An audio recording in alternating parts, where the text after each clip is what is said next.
Icyangugu rero ni naho jenoside, ni hamwe mu jenoside atangiriye mbere ku itariki 7 z'ukwa 4 abatutsi barishwe Kamembe batangiriye kuwa rushinzwe ubuvuzi muri prefecture. Dr Nagapfizi wari uhagarariye inzego z'ubuzima muri prefecture ya Cyangugu. Dr Nagapfizi Nyasi niwe bishe saa 4 z'amanywa za mu gitondo. Cyangugu rero mwishe kare. Hari indege yari yaguye hano se? Indege Habyarimana yageze gwa hano gashira bwo. Yigeze igwa Kamembe kugira ngo mujye bajye kwica Nagapfizi, bice niyo nzima n'iseti n'abandi batutsi barishwa ngaho ku itariki 7. Mwana bitubwiye no mu buhamya uburyo ku itariki 12 Mata kandi nibyo ahenshi cyane abatutsi bari batsembwe muri prefecture Cyangugu, Nyamasheke, Rusizi. Ntaya ndege yari yahageze. Byaturutse he?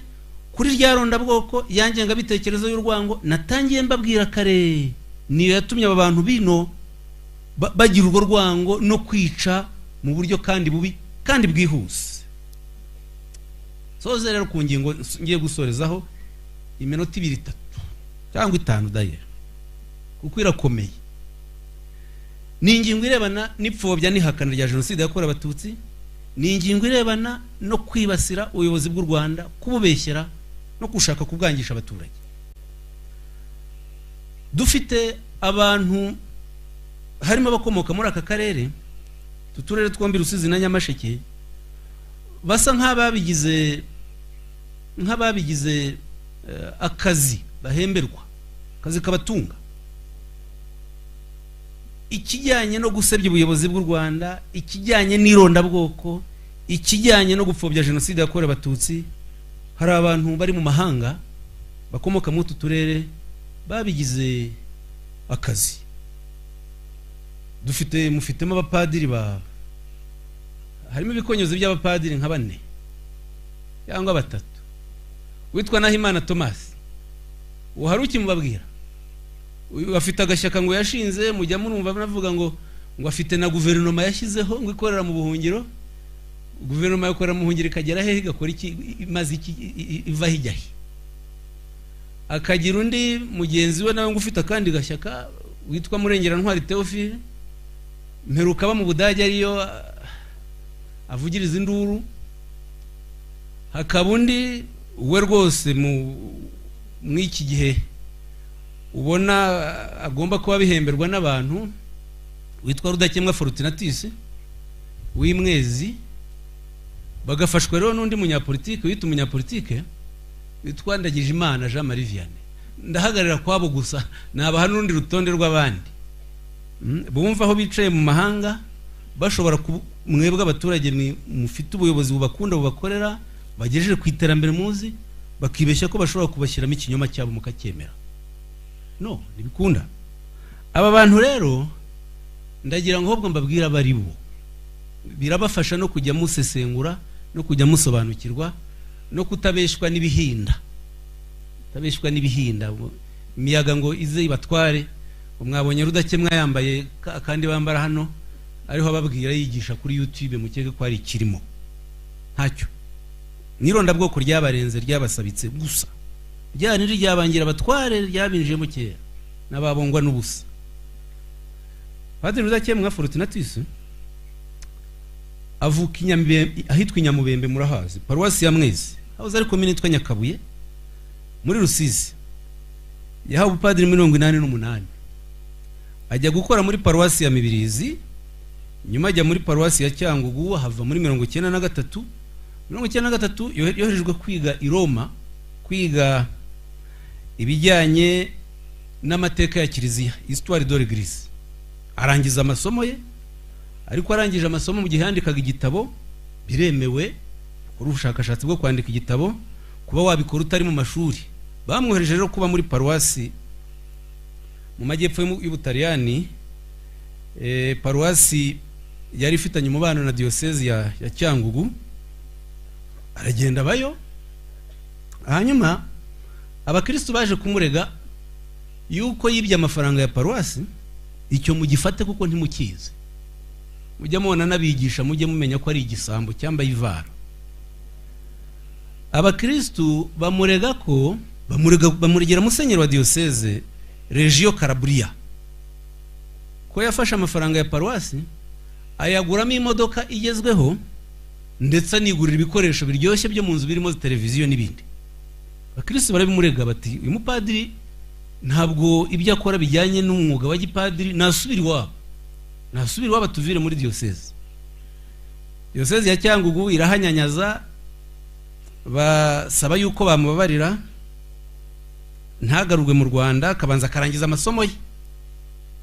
Icyakora baremera ko yarangiza amasomo ye, bamwimurira mu yindi diocese. Hanyuma ya masomo yarangije aranga arakomeza mu Butaliyani, ariko ntawuzi icyamuzanye, aza kugeraho aremera arataha. Agaruka mu Rwanda yahabaye umwaka umwe gusa, ubwo ni nyuma ya jenoside. Noneho ageze mu Rwanda, Musenyeri Bimenyimana Jean Damascene wa nyakwigendera wayoboraga diocese ya Cyangugu amushinga kuyobora paruwasi ya Mururu. Aho Mururu rero niho yabaniye na Padiri Thomas Nahimana. Ariko mwumve ko yavuye mu Butaliyani yibye amafaranga y'abakirisitu. Cyo ntimukibagirwe mu gifate. Aje ageze Mururu we na Padiri Nahimana Thomas yarashinzwe discipline ukuvuga ni nako yari prefet des études, yarashinzwe amasomo. Aba bapadiri batangiye ku buryo bukomeye gufata abana b'abaseminari babangisha ubuyobozi, babashyira mu rwango, babigisha ingengabitekerezo ya jenoside, babashyira mironda bwoko rikomeye cyane. Biragaragara ikibazo kirakomera ko abana bariho bigishwa urwango, ndetse n'inama za diocese zigaterana zikiga iki kibazo. Noneho ba diocese za gufata icyemezo cyo kuhabakura mu seminari ya Rusizi kubera ironda bwoko bariho bigisha abana, babohereza mu mahanga, babohereza mu mahanga. Sinzi impamvu batarebye ko babajyana wenda nk'igihinde muyaga cyangwa isovu ngo bakore umwiherero babagorore, babajyana mu mahanga. Rudakemwa ajya mu Butaliyani, Nahimana ajya mu Faransa.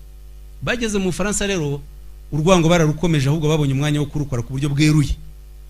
Bashinga urubuga kuri internet bise umuhanuzi, le prophète mu gifaransa. Urubuga rwitwa le prophète baragiye bigishirizaho urwango rukomeye, bibasira abatutsi, bibasira ubuyobozi bw'u Rwanda, bibasira abapadiri b'abatutsi bo muri Cyangugu. Jenoside bayitesha agaciro, bahimba ngo indi jenoside yakorewe abahutu. Mbega ibintu bibi cyane. Na n'ubu rurubuga ruracyariho, Rudakemwa aracyarukoresha, Nahimana aracyarukoresha. Iki kibazo none cyongera kwigwa mu nama ya diocese ya Cyangugu yitwa synode ihuje abapadiri bose, basaba yuko abapadiri bahagarika ibi bintu. Rudakemwa aravuga ati abanza kubeshya ko yabihagaritse, ariko ntiyabikora, birakomeza. N'ubu rurubuga ruracyahari. Ariko Nahimana ubwo yaje gukomeza ashinga rya shyaka rya politiki, aranerura avuga ko yiyamamaje kuba perezida, muzi ibyo byose, ariko abeshya, muzi n'ibindi binyoma yagiye ahimba bitari bike kandi bibi. Rudakemwa rero amaze kubona ko mu Butaliyani bamuvumbuye, yarimutse.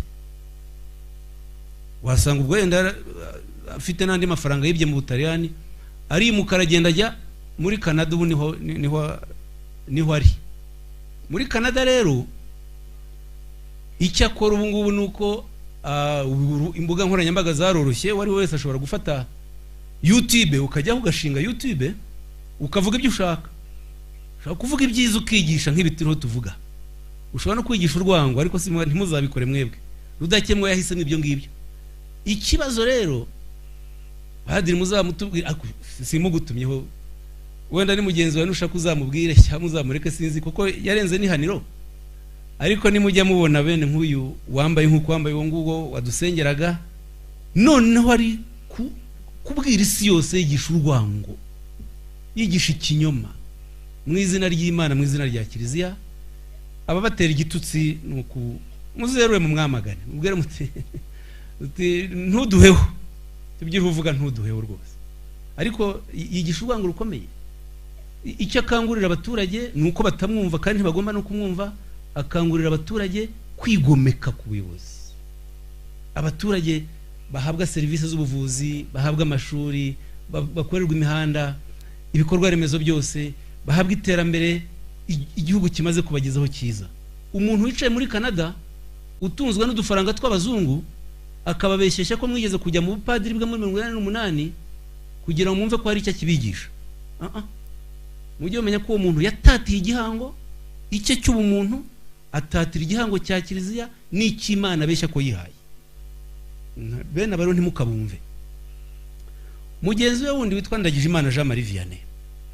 Ndagijimana Jean Marie Vianney nawe izina murarizi, ni umunyacyangugu. Yagize imirimo myinshi, yabaye ambasaderi w'u Rwanda muri Ethiopia no mu Faransa guhera muri 1990 kugeza 1994. Leta y'ubumwe bw'Abanyarwanda FPR imaze guhagarika jenoside yamugize minisitiri w'ububanyi n'amahanga. Baramuhamagaza araza koko azi Kigali, ariko nyuma y'amezi 3 mu kwezi kwa 10 1994 yibye amafaranga y'amadolari 200,000. Aya mafaranga rero mwavuga muti mu 200,000 minisitiri yahuriye he nabyo? Muri 1994 igihugu cyari kitaragira ubushobozi bwo kwiyubaka nk'uko kimeze ngo kibe gifite za banke ngo twoye kujya tugira nkaho durana n'amafaranga. Banke ubu ngubu umuntu yohereza amafaranga akajya hose ku isi utayakoze mu ntoki nta nuhura nayo. Icyo gihe rero muri 1994 mu kwezi kwa 10 abantu bakoreshaga amafaranga mu ntoki. Leta rero amafaranga make yari ibonye 200,000 barayamuhaye ajyanye na n'indi delegation y'intumwa z'u Rwanda zari zigiye muri Amerika, bati bamuha amafaranga nka minisitiri w'ububanyi n'amahanga ngo yajyane muri ambassade Washington na New York, ambassade zishobora gukora. Yarayatwaye, noneho aza kwepa bagenzi be, afata amafaranga yurira indege ajya mu Faransa arayatwara. Mwumva icyo cyaha cya mbere. Kandi Twagiramungu Faustin icyo gihe wari minisitiri w'intebe niwe wa mbere wamaganye ko Ndagijimana yatwaye amafaranga, aranabivuga. Ari minisitiri w'intebe umunyacyangugu mwene wabo. Ubu Ndagijimana ajya avuga ngo ibimenyetso ko n'ibyo mafaranga biri hehe. Ikimenyetso cya mbere nicyo ngicyo, nuko minisitiri w'intebe wabyemeje ni Twagiramungu mugenzi we bakomoka hamwe, kandi ntabwo yigeze yamagana Twagiramungu avuga ngo aramubeshyera. No, dufite n'inyandiko zindi n'izitangazamakuru nk'ikitwa AFP, Agence France Presse, nacyo cyanditse ko yibye amafaranga muri 1994 ntiyigeze akirega kandi ari mu Faransa. Ubwo umva natanze ibindi bimenyetso bitari twebwe ko twebwe atwamagana nyine. Ariko si ibyo gusa, ibyo ni byakoze muri 1994. Nk'ayo mafaranga yafata akazana hano Rusizi Nyamasheke, muzi ibikorwa ari gukora 200,000 by'amadolari icyo gihe. Yari gukemura byabazo byose Kayisira tubwiye hano. Yari kubaka amavuriro, ibitaro bitagira ingano, ariko yahisemo kuyakubita iposhe jugujugu no mu Faransa. Mu Faransa rero ari ambasaderi ntabwo ari byo hakoze gusa, hari igenzura ryakozwe ku itariki 31 z'ukwa 7 kugeza ku itariki 5 z'ukwa 8 muri 1995 muri ambasade y'u Rwanda mu Faransa, igihe Ndagijimana yari ambasaderi. Baza kugaragaza ubujura bwinshi yakoze, harimo 3 ngiye kubaha. Icya mbere basanze yaragurishije inzu yaratuyemo kandi ari ya leta y'u Rwanda. Nukuvuga ko ba ambasaderi haba igihe leta igura amazu abadiplomate bazabamo.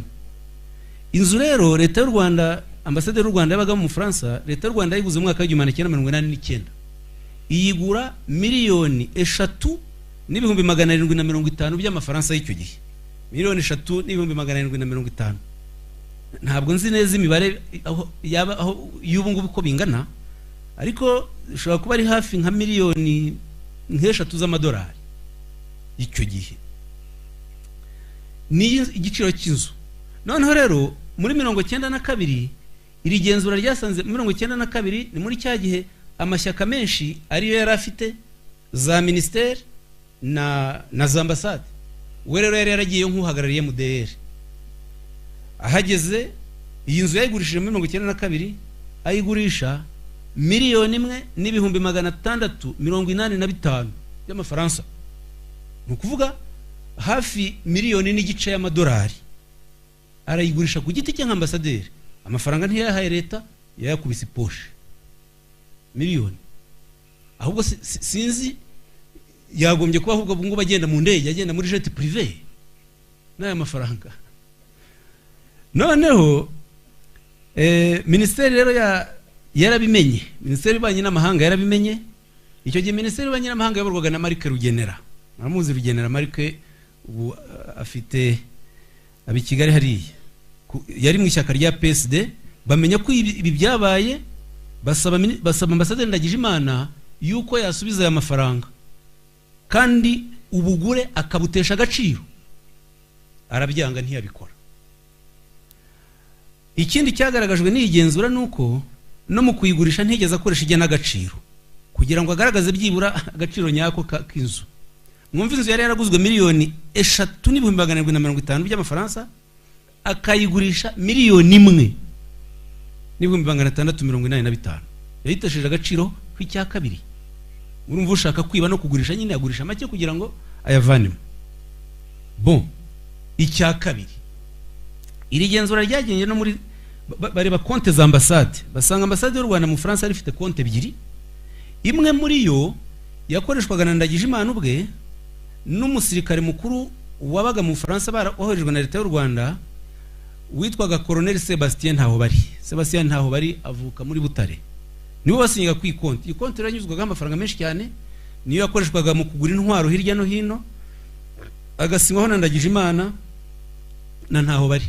Amenshi rero bagiye bayagabana ku buryo bigeze muri 1994 bariho batsindwa, uho hari na kontra bagiye basinya n'uwitwa Colonel Barir, babeshya ko azabagurira intwaro ariko amafaranga bakayigabanya. Iri ni igenzura ryabyerekanye, raporo turayifite ya audit.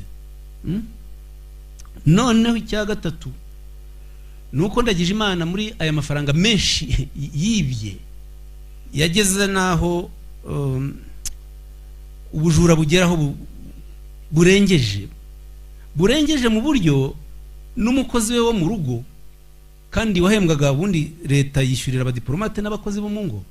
Umukozi we wo mu rugo yamwambuye umushahara w'amezi 18. Amezi 18 umuboyi. Mwumva umuntu wibye za miliyoni z'amadolari akambura umuboyi ibihumbi 77 by'amafaransa. Umuboyi wo mu rugo, ubwo ni nk'amadolari 60,000. Aya mafaranga rero mwavuga muti yayibye ateze. Yafashe amafaranga ko ari wasinyaga kuri konte n'uyu witwa Ntahobari, ayashyira kuri konte ye y'ubwe nyirizina, konte ye y'ubwe Ndagijimana. Aho kuyaha umuboyi akayashyira kuri konte ye, ntiyamuhemba. Uyu muboyi rero yaje kwishyurwa na leta y'u Rwanda nyuma aho jenoside hagarikiwe, kuko buriya bavuga ngo leta isimbura indi. Aho bigaragara uyu yarareze yasaba yuko yakwishyurwa umushahara we, basanga ko atarishyuwe. Ndagijimana yarayihembye, muboyi baramwishyura. Mwumve umuntu ubu ngubu ucyambara karavati akajya kuri YouTube akabiyereka, agatangira kugira icyo ababwira. Yarakoze ibi ngibi, mujye mumureba mumwandikire musubize muti turakuzi.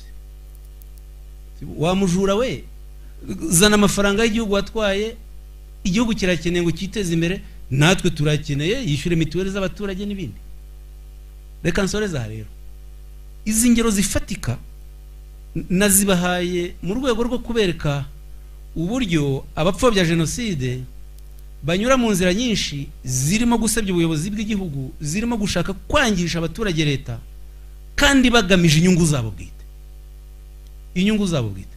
Aba barashaka guhisha ubujura bakoze, abandi banahimana ba Rudakemwa barashaka guhisha ironda bwoko ryabarenze, bifuza kongera kugarura muri iki gihugu twe twubakiye ku bumwe bw'abanyarwanda bose.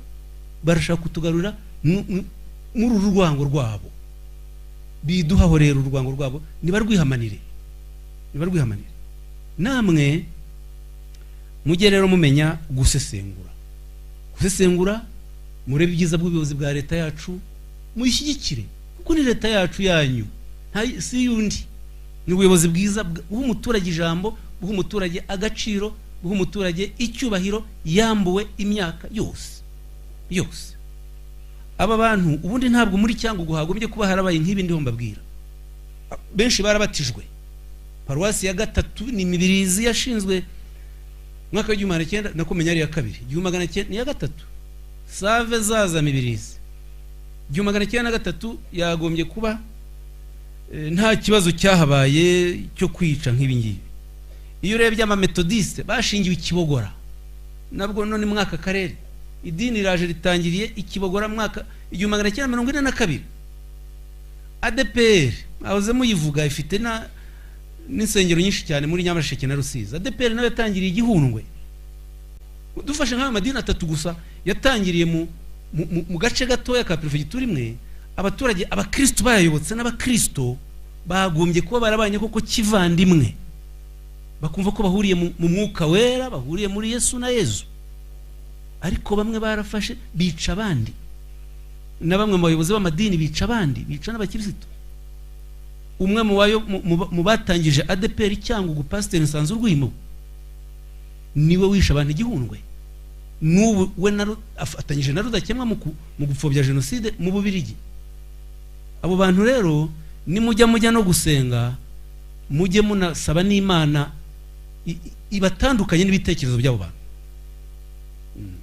Musenge Imana mu bundi buryo, kuko aba baracyafite abo babeshya, baracyafata udufaranga bakagira abo batwoherereza mukumva ko ari icyo bakibabwira. Aba bariho barakora ibintu bibi. Reka rero nsoreza ahangaha, nasoza nongera kwifuriza gukomera, kuko amateka nk'aya iyo tuyagarutsemo abashaririye kandi aremereye. Ndanabizi yuko niyo tuvuze ibimenyetso nk'ibi hari abo bikomeretsa. Abo mu miryango y'abantu ntimugakomereke, ahubwo mujye bibaha imbaraga zo gukomeza mwebwe kwerekana yuko ibitekerezo bibi mwatandukanye nabyo, ko mwubaka igihugu cyacu cya twese cya buri munyarwanda kizira urwango. Bityo aba bana bo mu myaka iri imbere bazajye n'abuzukuru babo aya mateka bayibuka, ariko rwose bari mu kindi gihugu kimwe abakurambere bavugaga ngo gitemba amata n'ubuki.